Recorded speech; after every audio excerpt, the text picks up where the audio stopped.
Hello, in this video I would like to share with you why diets fail and how health astrology can help you succeed. I am a certified health coach, and during my training I heard one of our instructors, Jo Borishan, share her experience in India, and she was very surprised to find that Dalai Lama's physician worked with a medical astrologer. That instantly sparked my interest because I've been around astrology most of my life and I never heard about medical astrology. So I decided to study the matter and engage in both Vedic and Western health astrology courses. And I have been using this wonderful tool since day one with my clients. Some of my clients have reached out to me because they want to lose weight. And they're really confused because there are so many options out there and everybody seems to have the truth. Carnivore is the only diet that works.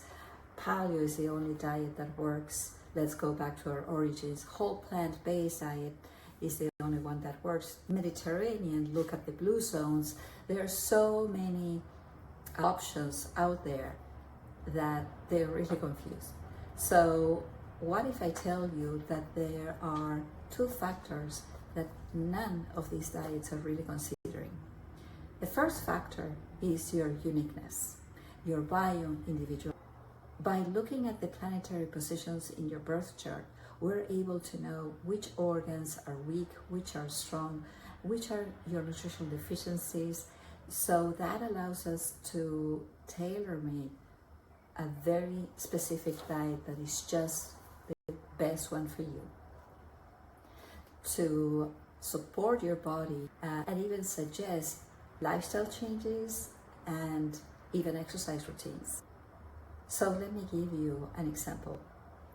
There are many causes for weight gain, but one of them is water retention. And water retention usually happens when there is an imbalance between sodium and potassium in our bodies. So usually when you have a very afflicted moon, of course there are many other factors that I'm not sharing in terms of aspects received by which planets and the signs and the houses where they are at. But just to simplify, when the moon is really afflicted, it usually marks potassium deficiency. And when this happens, we can develop a diet that is rich in potassium, such that we give back to the body that sodium-potassium balance, with the added benefit that potassium also helps with glucose control. Let's address the second factor, and that is timing. Even the Bible makes reference to the right timing for things. And I'm going to read that. There's a time for everything and a season for every activity under the heavens. A time to be born and a time to die. A time to plant and a time to uproot. A time to tear down and a time to build. Earth has rhythms and seasons, and we're really not divorced from them.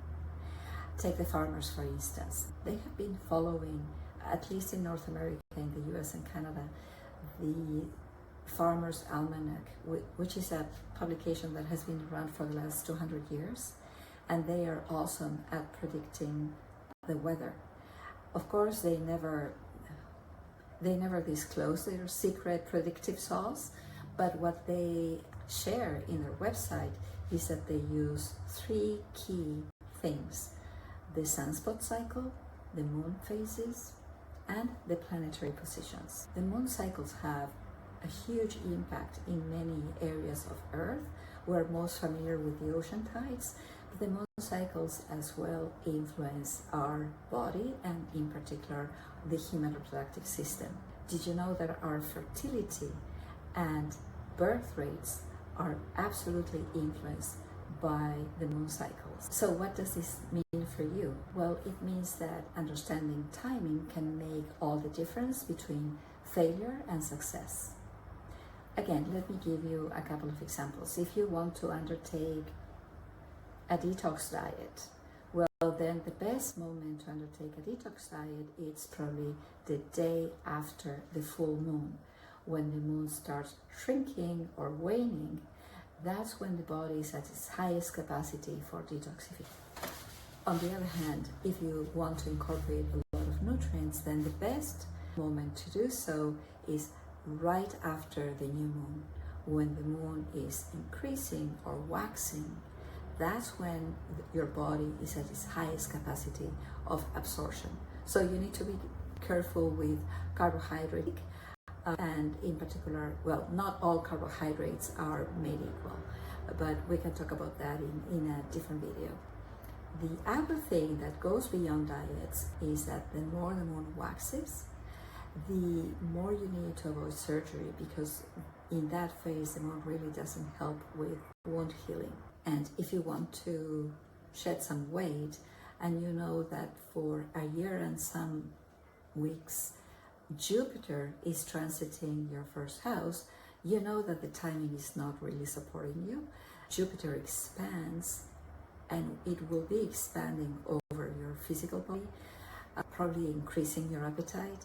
So this is where health coaching meets astrology, because we can give you the tools to go through that health objective with ease. When you understand your unique constitution and you know the best timing to support any health objective, then you are really empowered to make better decisions. I have included in the description box below links to white papers that support what I'm sharing with you today.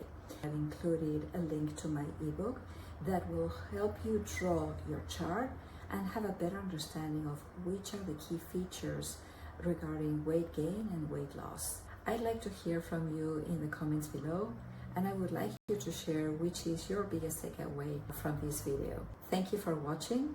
Please don't forget to like and subscribe, and if you find this video useful, share it with your friends and family. Take care.